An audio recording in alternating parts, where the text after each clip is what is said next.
first $75,000, $80,000, first thing I do is buy a couple cars. So your mom's like, where'd you get this car? You're selling drugs. I'm not selling drugs. I'm a real estate agent. People really have to realize, like, it's not about the check. It's about the relationship. If you're doing your best absolute job of making sure that their interests are aligned with yours, then you can serve them. Now, when you're raised in a household full of doctors, your sisters are doctors, your mom, your dad, how does someone become a real estate agent? My dad got really, really unhappy with me. And he's like, you know, son, look, I love you, but there's something that you have to do in our family to be a part of this family. You have to finish your degree. And they're like, this guy's not going to be a doctor. They're like, we'll settle for a lawyer. I'm like, I'm not going to be a lawyer, Dad. And they're like, all right, you know what?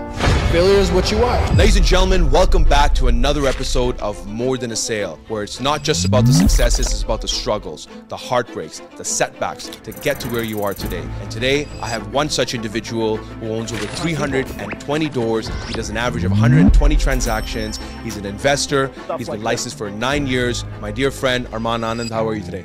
Ron, fantastic. I'm so glad I made it out here. You have a duty as a realtor to make sure that it's not about your interest. It's about the interest of your client.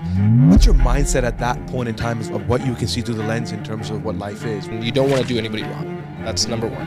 They're like, good karma is something that comes around, so does bad karma. Person that's going to make impact in other people's lives while impacting his life. And today, I have one such individual who owns over 320 doors. He does an average of 120 transactions. He's an investor. He's been licensed for 9 years. My dear friend, Armani Anand, how are you today? Ron, fantastic. I'm so glad I made it out here. You have no idea what a struggle it was to be here, but I am so glad I'm here today because this is long overdue. So I've been watching your journey for a very long time, and you were based in Toronto, and all of a sudden, you made this big move to Windsor, Ontario, and you drove, what, 3.5 hours, 4 hours today? Yeah. 5 o'clock in the morning. 5 o'clock in the morning. Animal. Oh, goddamn. Okay. I'm really happy for you that you made the move out to Windsor. But let me ask you one thing. Why Windsor? Great question. I get that all the time because, you know, like you're in a major market like Toronto, especially for real estate where, you know, market prices are really high in terms of the sales you're doing. So the volume of like the total number of sales, the sales volume is high, but I shifted to a smaller city. But the whole point of that was positioning. For me, that's the most important thing in life. And I feel like that's something that people overlook quite often. So for me, I felt like, you know, I want to be more so focused on my personal investment journey. And that way I can guide other people how to kind of follow the same footpath that I'm going to carve out for them.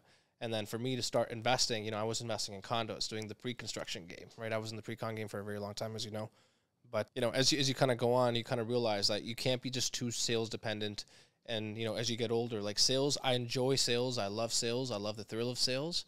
But the personal investment journey is very important because that's what's going to carry you for, you know, generations beyond. And that's exactly the reason, you know, what my focus was to just buy and acquire as much property as possible. And Windsor was. So when you and I chat, we talk about the opportunity you spotted in Windsor about buying properties and a whole nother opportunity versus Toronto. What was that move like for you and your family?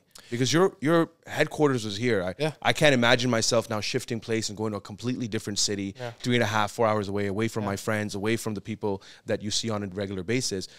Did that take a toll on you, or did that take a toll on the family? It was honestly, for the family side of things, it was actually better, but I saw the vision long term, right? And that's something that you kind of have to believe in, really deeply rooted inside of you before you actually make that move. I didn't see Brampton as a long-term thing for me because I was always more of like a U.S. guy. I wanted to be near the United States of America, the greatest country on earth, I believe, right? And that's exactly where, you know, I thought that, you know, I'm meant to be. And as close as I can get to that place, and I'm right next to the border, right next to Detroit, so I can just get a quick flight over to all my favorite places like L.A., Arizona, Texas, and I want to start doing business in those areas. So that's kind of like the foresight of what I'm trying to, you know, plan and position for. But the major step was getting out of a city like Brampton. I love Brampton, been here my whole life. But to move to Windsor was a big change for me personally. But for my family, it made the most sense. And then for me to acquire multifamily, there was more multifamily properties there. And that brought me closer to my goal of where I want to be. So now, when you were selling real estate based on your journey in Toronto, at what point did you recognize a whole nother opportunity of multifamily? Like what kind of got your head spinning around the idea of that this is now the direction that I want to take? So was there a specific moment? Was it someone that you spoke with? Was it just one day you woke up and you're like, man, I'm not liking the way things are moving right now? What was that aha moment for you? It was more so looking at my 10-year plan. And then I was kind of seeing, you know, how old were you at that point in time? I was 23, 24. Okay. 23, 24 is where the realization happened. Got it. But the action got implemented when I was 25. Got it. So when I was 23, I was looking at the whole real estate game as a, as a whole. Pre-construction was great because you're buying stuff, but it was just too delayed, and I had to wait for the gains to hit for me to do the next step that I wanted to do in my 10-year plan. Whereas if I bought resale, but to buy resale, you need commissions because that was my only income at the time, right? And commissions for real estate sales, for pre-con, you got to wait 4, sometimes 5, sometimes 8 years for some projects to pay out. So that just didn't pan out for for me in terms of the way I wanted it to. So I thought about it in a long-term focus, and I thought I need sales now, but I don't want to reinvest that money back into all that capital back into pre-con and then wait another 8 years or 6 years for that capital investment to come back to me. Yeah. So then I thought about it. What's a better way for me to actually scale my portfolio and have the unit size that I have today? And that was buying multifamily, because you're in the commercial sector. The way you're refinancing properties, it's all numbers based. So you're not waiting on the market to, you're not relying on the market. You're not waiting for the market to bounce. There's no comparable sales. You have 2 different ways of approaching the property. And, the numbers game, I loved it. I love the fact that you can scale so fast in a very short period of time. And you were seeing returns a lot faster to get me to where I want to be in 10 years. So let me ask you this now. When you're now buying multifamily, you're investing, you're moving things forward, I want to circle back into your family dynamics and your family life. First off, where did you grow up? I grew up in India. So I was born you were born in India. Yeah, I'm born and raised. People don't know that. People think I'm born Canadian, but I'm a Canadian now, but I was actually born and raised in Amritsar. And how old were you when you came to Canada? I was 14 years old. 14 years old. 14 years old, yeah. Okay, so cool. Almost half my life, you could say. Yeah. And you don't even have an accent, man. I know. I have an accent. I was born in India as well. You could tell my accent comes out sometimes, but yours is like fluent, man. No. Give me a couple whiskey shots or tequila, the accent will come right out. So how was that transition? So you grew up in India, and so for me, when I came here, I was 6 years old. So I didn't speak a word of English. Right. Now you were already in your teenage years when you were in India. How was that move like for you personally, leaving your friends behind, leaving your family behind? How was that? That is probably the hardest thing in my life, because your whole life, not just city-wise, country-wise, is uprooted, but you don't understand things at that point, right? You don't have the brain development to kind of understand, why is this happening? But then I, looked at the overall picture of my parents and what they wanted to do. I have 2 sisters. So my sisters, they're both doctors, and they kind of wanted to move here because of them. And in India, as you know, the positioning of, females in the hierarchy of, the glass ceiling that they get there. My mom was never a fan of that. So she was like, I want to give the maximum opportunity I can to my daughters as much as I can to my son. So she wanted to be a very level playing field, and she thought Canada was the best place for us to do so. So we kind of, came here immigrants, and I seen them, both doctors uproot their whole life and start from scratch. Yeah. So when I saw them, if they can do that at that age, and I seen the sacrifices that they had to do, right? So if they could do that for us, what am I waiting for? Why can't I move out of a city like Brampton and Windsor? That's easy for me, right? I've already done this. I've moved countries. What cities? And then when you landed here in Canada, where did you stay? Did you stay in Mississauga? Yeah, Mississauga, Malton. Of course. First place. Every immigrant story. For every immigrant story. Same thing with me as well. We stayed in Malton. Yeah, we stayed in Malton. I stayed in a basement. Yeah, same. Yeah, you same. Too. Yeah, we were in a basement. So funny enough, there was my mom had like a link at a Gurdwara, which is like our temple, right? So at that, there was a person who recommended this real estate agent at the time. And funny enough, that realtor, and this is like way back in the day, obviously. So that realtor told my parents for like a basement, it'll be $3,000 a month, because he knew that they were doctors, they could afford it. So my mom's like, okay, no problem. I just want a very safe, sound place for my kids to stay. It's our first time moving, countries. So we have no family in Canada. We didn't know anybody. Wow. So they're like, you know what? That's fine. That's okay. We trust this guy. He's Punjabi. He has a nice beard. Like, he's a guy of faith, right? Because he goes to the temple. And that guy robbed them clean. And that was their first experience in Canada. And right when we landed, I remember we stayed there for 2 months. Water's not working. There's no appliances. And we're telling people, like, is this acceptable? And they're like, no, this is not how you're supposed to live. For $3,000, you can live in a mansion at the time. And that was our first eye-opening experience as to how people take advantage of our own people. And I kind of wanted to change that narrative, especially with real estate. And that's something that kind of stuck in my head since I started, And you have 2 sisters. Are you the youngest out of all of them? I'm the youngest, yeah. Wow. I'm the most spoiled, for sure. So how is that growing up with 2 older sisters? It's challenging, but, you're super loved. And I love my sisters to death. Both of them are like, it's like having 3 moms, right? So, like, if But the same way, it kind of works against you too, right? Like if you're doing something wrong, you're not getting scolded once, you're getting scolded 3 times. Yeah. So, you know, it has its challenges, but it also has its perks. But perks outweigh the challenges 10 times over. I find men who have been raised in a family environment, that, especially with strong female presence, are raised very differently. And completely so agree. now that you tell me this, I get a chance to learn more. Now it speaks volumes in terms of how you were raised. Yeah. Coming back to your parents and your family, so what year did you move in? What year was that exactly that you came into Canada? I often forget, but I think this was 04, 05. Okay, so around 2004, 2005. Yeah. Out of mom and dad, and now you're seeing them struggle, you're seeing them go through the hurdles. What's your mindset at that point in time as a 14, 15-year-old? You're now in a new country. From what you can remember, what's your observation of what you can see through the lens in terms of what life is? I want to know what high school was like for you at that point in time, because you would have went straight into high school. Which high school did you go to? Actually, I think I came last year middle school. Okay, cool. And that's where I kind of started my journey. Yeah. But immediately, like, I had a turban, right? Like, I had a jura. You had a turban? Yeah, I had a turban. A lot of people don't know. I had a turban. I was fully, sick. And I'm still sick today, but just at that time, I remember when I first came here, the way I've been raised, my parents always told me, like, you're royal blood. You got to carry yourself with a certain type of presence, and you have to carry yourself to the highest of standards. When you're talking to people, when you're meeting people, like, this is who you are, and you have to be a reflection of the people that you're raised by, right? So I always carried my parents' name with pride, and that was something that always, showed when I was in middle school. Like, I remember when I first came from India, and I was just looking at people playing basketball or doing something. Like, I just wanted to participate in those sports. And I was, like, very friendly. I didn't understand what I didn't understand what bullying was, because I'd never been bullied. But when I got here, I learned real fast what bullying was, right? And people were, like, bullying me right away because you have a turban, you're from fresh out of the, you don't know the cultural norms of how you're supposed to dress, the etiquettes, right?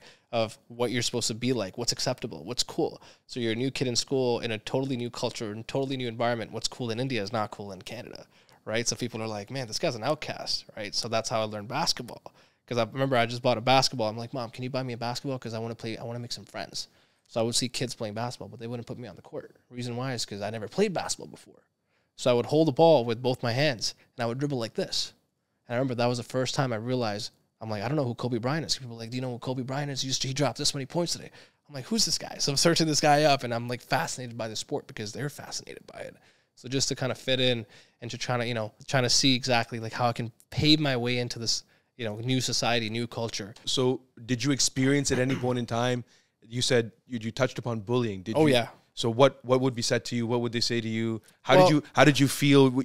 Were you, and I can just only imagine as a 14, 15-year-old, you're brand new in the country.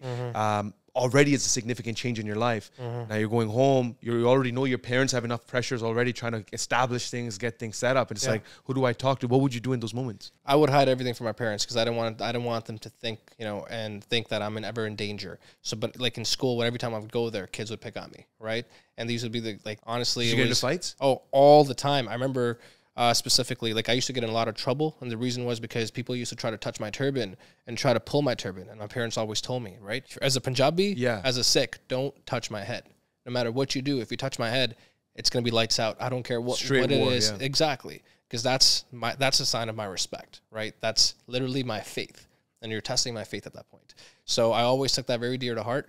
And I remember there was a couple kids in school, just a group of people just trying to, pick at you, grab your turban. The second that happened, I would fight the world. And from there, I would come home bloodied face, and I would just go straight to the bathroom, hide, and I would clean my face up real quick before I see my mom. I didn't want her to see those struggles that I was facing because I knew they had their own. So, yeah, challenging time in my life, but taught me a lot. Taught me a lot about adversity. Taught me a lot about how to deal with these situations. And then, how to be a better man so this doesn't happen to people around me. So I protected people that were bullied after me.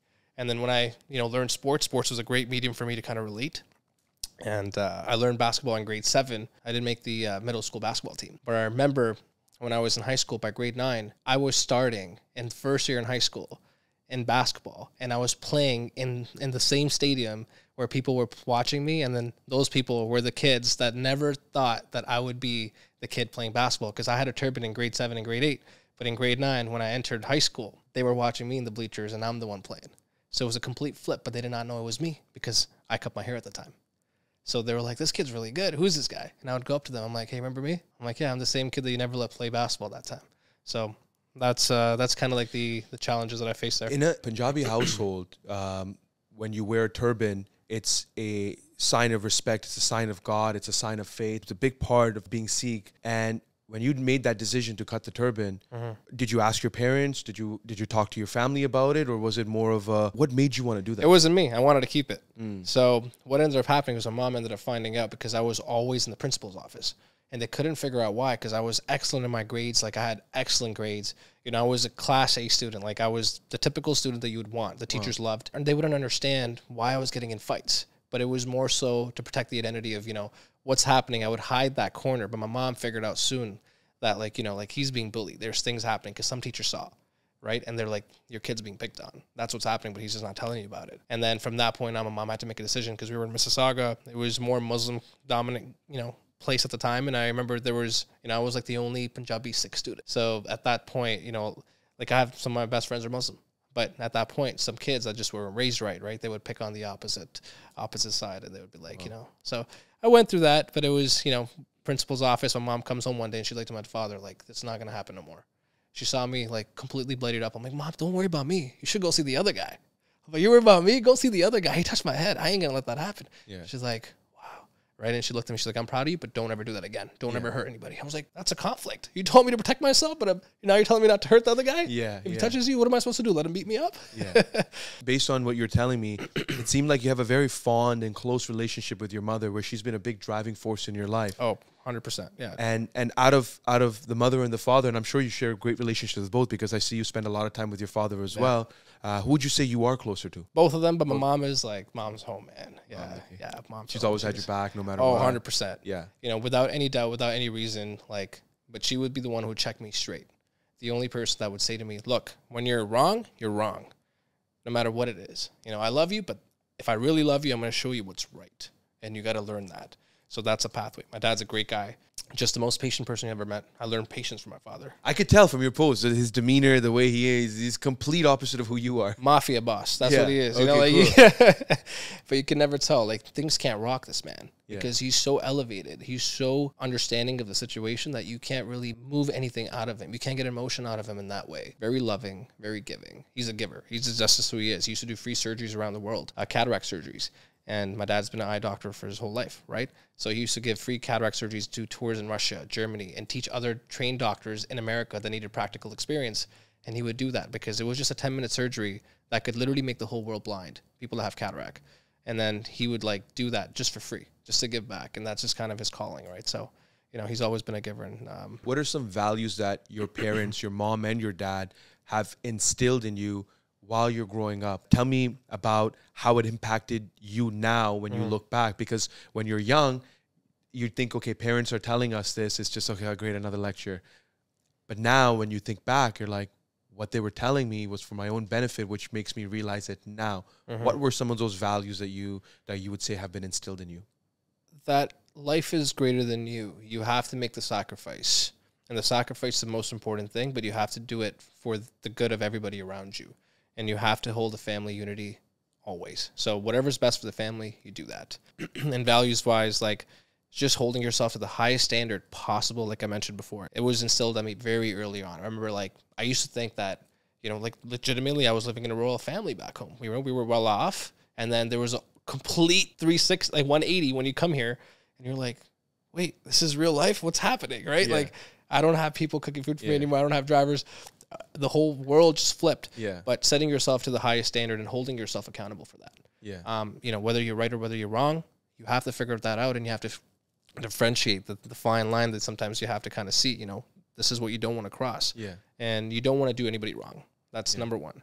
They're like, good karma is something that comes around, but so does bad karma. And you have to understand that really early on in your life. And if you do people wrong, your reputation will always ruin everything, no matter what you are. Once your reputation is gone, you lose everything. So don't lose that. Hold that really high to yourself. I love that. I really like that. Now, when you're raised in a household full of doctors, your sisters are doctors, your mom, your dad, how does someone become a real estate agent? Great question. So there's a funny story with that, right? So there's nobody in my family that I knew that was ever an entrepreneur, okay?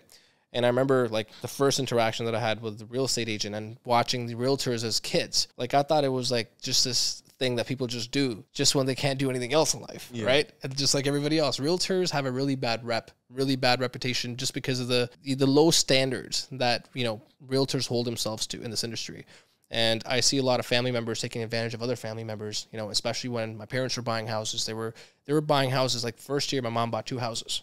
First year, because real estate is something they always believed in. And I remember the transactions she used to do. You know, she's a risk taker in the family, so she would put offers on houses, and they were doing over asking at that time. But some realtors that were family friends used to take advantage of them, and they used to come to me and be like, "Hey, I'll give you Xbox. Just make sure your parents buy this house." And I'm like, "You're my uncle, man." And I would tell my parents that. I'm like, "This guy just bribed me to convince you guys to buy this property, and I don't even like this damn property. I don't like this guy. He doesn't have his ethics in order." And my parents would be like, "There's no way this guy said that." And they would believe them and still buy the property. Wow. It happened once, happened twice. Wow. Third time, I spoke out right in front of the guy. I was like, "This is not acceptable. Next time you ask me to do this," and I was obviously getting older, you know, like this was like 4 years later, and you're not going to take advantage of my parents anymore.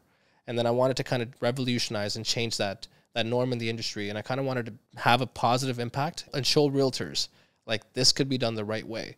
And obviously real estate, love the game. Every single part about, you know, real estate was fascinating to me. Looking at houses, going to see how people can scale properties, how you can actually change things around, right? Like you can buy a property, renovate it, make it super nice and super cool and sell it back for more. I saw my parents do that a couple of times, and I helped them with the renovations and just fell in love with the game. And that was something that, you know, that was where my creative space got embraced, and I could embrace my creative space and I could say, look, I can do this. I love interior design. People don't know that. I design a lot of homes myself. So I do a lot of, you know, smaller things. The finer detail stuff I like to be involved in. Yeah. It might not make the most money, but it makes me happy. Yeah. So that's something that I obviously... I've observed that about you as well. Yeah. Coming back to what you said about low standards, what would you say are low standards from a real estate perspective from agents that you experience? What are those low standards to you? It comes down to the code of ethics, right? Like I think ethically and morally, you have a duty as a realtor to make sure that it's not about your interest. It's about the interest of your client. You have to put that first. And a lot of people have that reversed. So they think it's all about the commission check for them because they might not make too many sales. They might be part-time realtors. And that's who really ruined the name of realtors in the industry. Because if you already have another obligation, you know, you're doing this just for straightly income perspective. You're only doing this for your benefit. Yeah. And if you're doing just for your benefit, whatever you're doing, it's only going to last so long, right? And then a lot of people get screwed over because of that. And just a bad notion of, you know, realtors having a very low standard of entry because you just have a couple exams to pass and now you're a real estate agent, but people don't know where the right foot is from their left foot and they don't know what to do right after that. Yeah. That's where people like you and me come in and try to educate them now because we've carried ourselves to the highest of standards. You know, we've done the work. And that's because of that reason, our reputation has brought us to where we are today. So it's just, it's something where people really have to realize, like, it's not about the check. It's about the relationship and kind of growing that. And as the relationship grows with that individual that you're serving, and if you're doing your best absolute job of making sure that their interests are aligned with yours, you'll always make sure that the client's making money, whether you make money or not. And sometimes you have to let that go. So it's about them and not about you. And once you understand that, then you can serve them ethically. Right? I love that, Armand, because I firmly believe the same thing. Yeah. And that's a difference maker between successful agents and not so successful agents. Yeah. And I work with a lot of them, and successful and unsuccessful. Yeah. That what's the secret? How do I do more deals? How do I do more transactions? Well, the first thing to establish is how do you come across? Mm-hmm. Can people trust you? Mm-hmm. And that trust gets established within the first 3 to 5 seconds of you talking to someone. 100%. And that's where your reputation comes into play.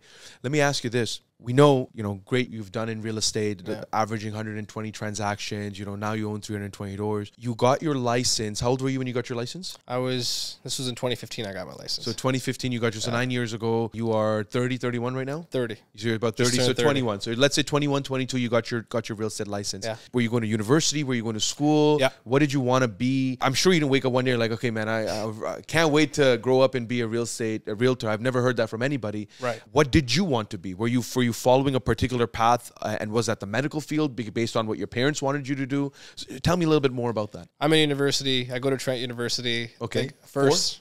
For business administration. Okay, cool. So I was there for BA, and then I remember before that I went to 2 other universities prior to that. I was there for like half a year, and I was like, the first thought that came to my mind was go as far away as possible from home so you can have the most fun, right? Because everyone's going to university, and I'm like, my mom's very intrusive in my life in that way because she'll always watch like, hey, focus you know, and she'll hold me too accountable. Yeah. And I was kind of like, you know what, it's I need a little bit more leash this time. Yeah. So I went to Sudbury. I remember I went to Sudbury 1 month, dropped out. Came right back home. I'm like, next semester I want to go to Trent. Yeah. It's a little closer to home. It was too much of a shock seeing bears first day when you're on campus. But I was in university third year. I was looking at the professor, and I was looking at the professor, and he was teaching me in business admin. And I remember the stuff that he was teaching me, I kind of already knew, right? I was already very sharp as an individual to understand things in a different way. And I was looking at what the professor was making. He was talking. He was showboating, and he was like, I make $120,000 a year, right? And I don't know why this conversation came up because it was about business admin. He was an entrepreneur.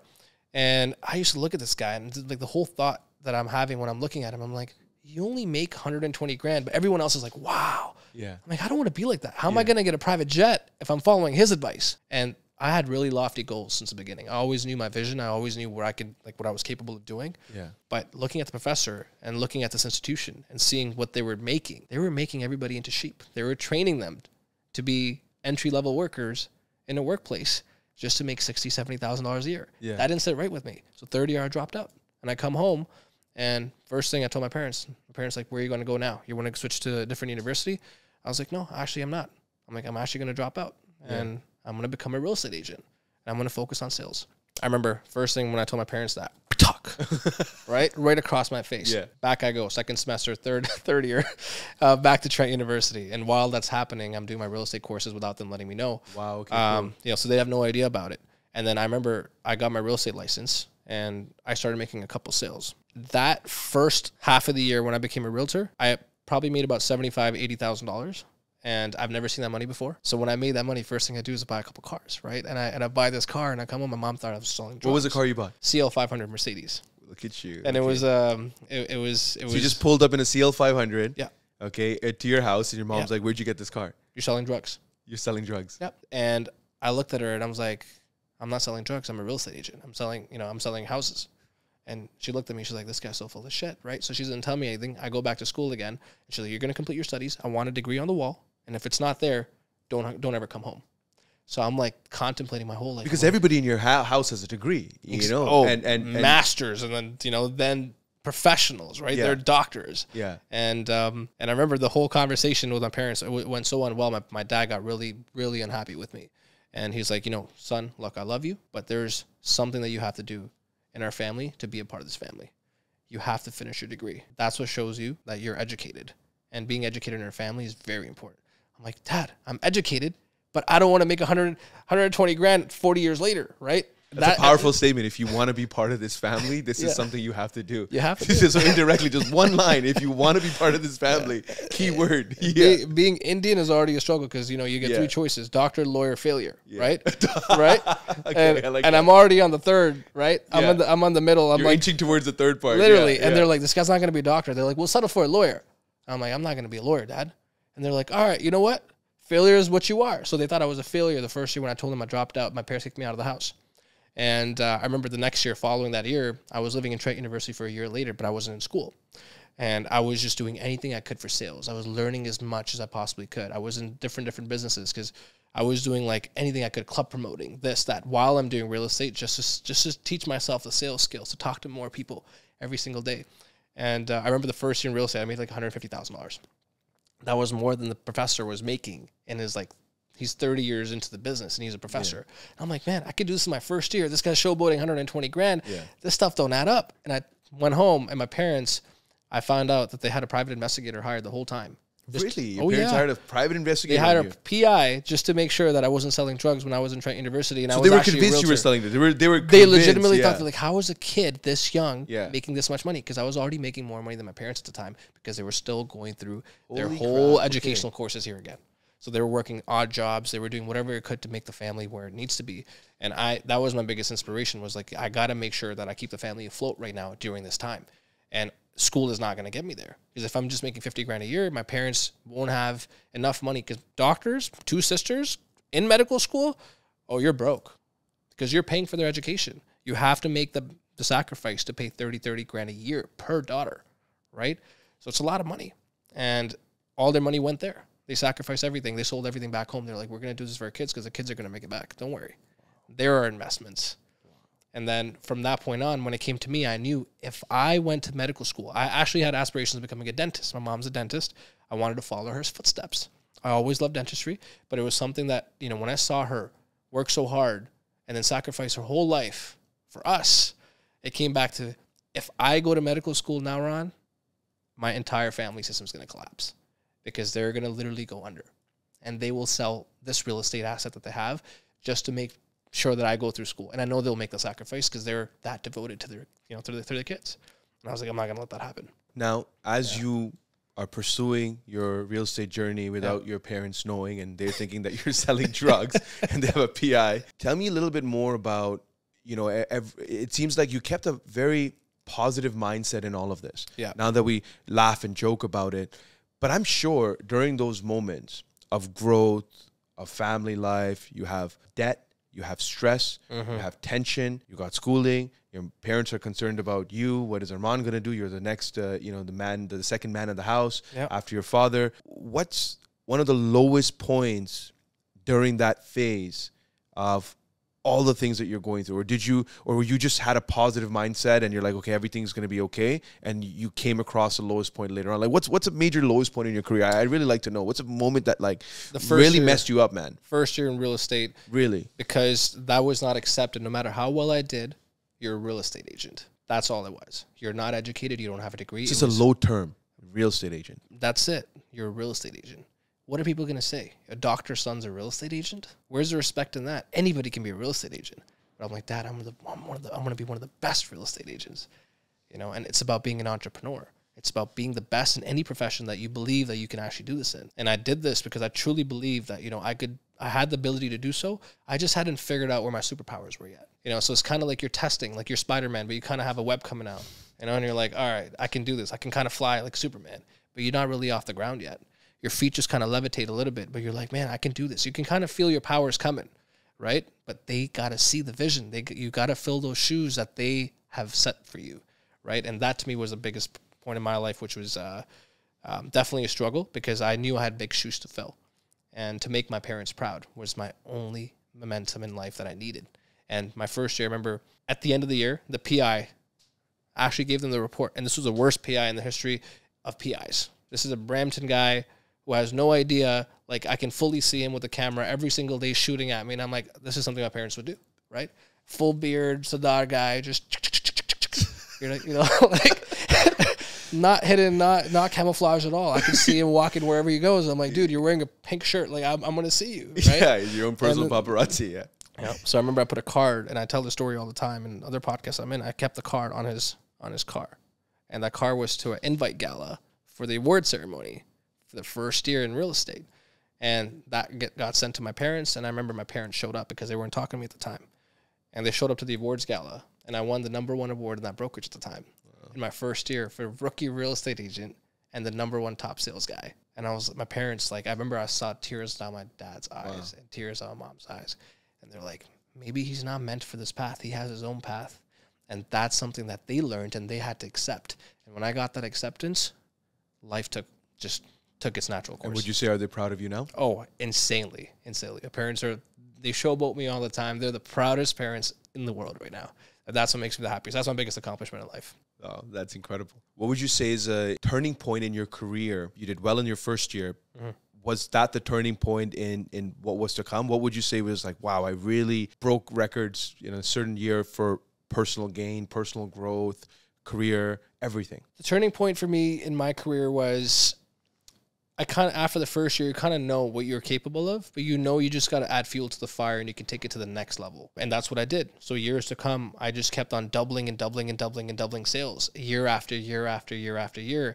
And then I became really good friends with developers, and then I started selling stuff for them, and they started giving me all these trips, courtside Raptors tickets, you know, stuff like that, the perks that comes with being in the business and being good at it. But the turning point for me in my career was definitely, I would say, my investment journey, more so the sales side of things. Sales I was always good at. I knew that I could always fund whatever dream that I had on the backside. And I kind of wanted to have a big portfolio because I always wanted cash flow. I always wanted something. Let's just say something happens to you and I today, Ron, we'll be okay because we have a good investment portfolio to back us up, right? But that's what a lot of realtors don't have. They don't have back support, right? If something ever happens to you and you can't make sales one day, you need something to rely back onto. And that was a turning point in my career where I started investing back into multifamily. And I remember I was doing pre-construction in multifamily, and the first house I invested into, it was a $200,000 house, but it was giving me $3,000 a month back every month in cash flow after all expenses paid. Wow. And that to me, I was like, wait, this is the purchase price, and I'm buying $600,000 condos in Toronto, and I'm paying for that condo, and I'm not getting nothing back, but I'm investing $200K here. That was a realization for me. I was like, man, if I do this right, my numbers are going to look crazy. I don't even have to make a sale for the rest of my life. Then I can teach other people how to do the same thing for them, and I can teach other people how to become better real estate agents. That's kind of the role that I took on now. And that was a turning point for me. It was realizing that the cash flow was very important for me and setting that up, and then educating people on, you know, how to do that for themselves and how to be financially free in their life, just the way I did it for myself at an early age. And it's possible. They say I started with zero. I started with negative, you know, and it's something that you could still do. And it's just, you just got to believe it, but you have to take course. You have to take the action to follow suit with that. But that's kind of where it went. We follow each other on social media, and I get a chance to see the moves you make, and randomly out of the blue, I'll see you make a post. I just bought a farmhouse, you know. You come, I just bought a building, you know. And I'm like, dude, like, just this guy was silent for like 3-4 weeks. He's just like waiting. He's like, let other people have the little wins. He's like, I'm just gonna hit him with a one big win, you know. What's this thing with you in the cowboy hat? Like, what's going on there? Where's the cowboy hat? I actually have it in the car. I was supposed to wear it on the podcast today. I totally forgot to wear it now that you mentioned, and I brought it up for this outfit. It's a brown Stetson hat. I love it. I love Texas for everything. I have my cowboy belt on right now. Yeah. Right. Okay. All right. Cool. I'm right. I'm a full cowboy now. Yeah. Especially buying the farm was a big, you know, cultural thing for me that I love. I just love everything about just the whole cowboy culture. Yeah. It's like if you go to Texas and you actually walk into some of these places, you would never know how much wealth a person individual like can actually have, and you can never tell. Like the guy's in the most raggedy shirt, just has a cowboy hat on, like you can see like the horse hair all over him. The guy's worth $800 million. And I was like, this is the most coolest freaking thing in the world, man. This guy's so positioned, so poised. And I see the next guy, $150 million. And these guys are big. I was in a real estate conference there, and I was meeting all these people, but I would never tell that these are the guys that are actually these big time guys. And just the way they were walking, you know, their cowboy boots, and how like they're made of gator skin. This is gator skin belt, right? So I got into this whole culture of it, and it's like a nishani, as you say in Punjabi, right? Like it's like your turban. Yeah. So the cowboy hat is like my turban now. Yeah. I kind of love that. I embraced it, and I, you know, it's just goes. It's part of who you are now. Oh, 100%. Yeah, I rock that everywhere I go. I love that, man. No fear. What would you say has been a favorite quote of yours that has had a significant impact in your life, or something that you stand by? That's a great question. Wow. I actually post on my Instagram, there's this highlight reel of just quotes that I love. Yeah. There's so many of them. Is there one that comes to mind right now? Is there a movie that had an impact in your life that you watched, you're like, wow, I was really inspired by this movie? Wolf of Wall Street. Yeah. Okay, cool. Right? Okay. That's a really cool movie because it's all about, you know, a guy, obviously not the most ethical person, but the way he actually, you know, Jordan Belfort, the way he actually became a successful businessman. I've seen him live, actually. Really? I've seen him live. I went to one of his events that he did in Toronto. He's actually coming back for a multi-conference event that's taking place in March. Wow. But I saw him at the age of 22. I have a picture with him as well. And I got to see him live in action. And people went there to learn. Yeah. I went there to watch this guy in action because I read, before the movie came out, I actually read both the books. Wow. So with The Wolf of Wall Street, there was a book, and then he had another one about behind the scenes, and he dived deep into it. And this is before the movie became movie. Yeah. And while I was watching the movie, I was like, I've read the books, and I was like, who's this guy? Why is this story and all these things? And they're all based on stories. And I see him live in person, seeing who he is. Yeah. That was an interesting moment of watching these people in action. How is he in person? Does he have the same energy as they portrayed him in the movie? Fast talker. Fast. Same thing. Wow. Same thing. Obviously, Leonardo DiCaprio added his own touch to it. Oh, yeah. But the way he talks while he's in his videos, that's who he is. And he's just and he's the worst handwriting of all time. Okay, and he's just scribbling a bunch of stuff on the board, and you can't understand anything that's going on altogether. So that was a cool moment. Look, I wanna finish off this podcast. You shared a lot of great insights, and the last question that I have for you is who is Armani Anand? Financial freedom coach, mentor, and person that's going to make impact in other people's lives while impacting his own. I like that. Yeah. I like that. Thank you for joining us today. No worries, Ron. This has been fun. And for your quote that you asked me, whether you can or whether you can't, you're right. I like that. I'll leave that with that. And there you have it, folks. You heard it live from Armani Anand. Great, absolute pleasure having him on this podcast. Shared some incredible insights. See you for the next episode.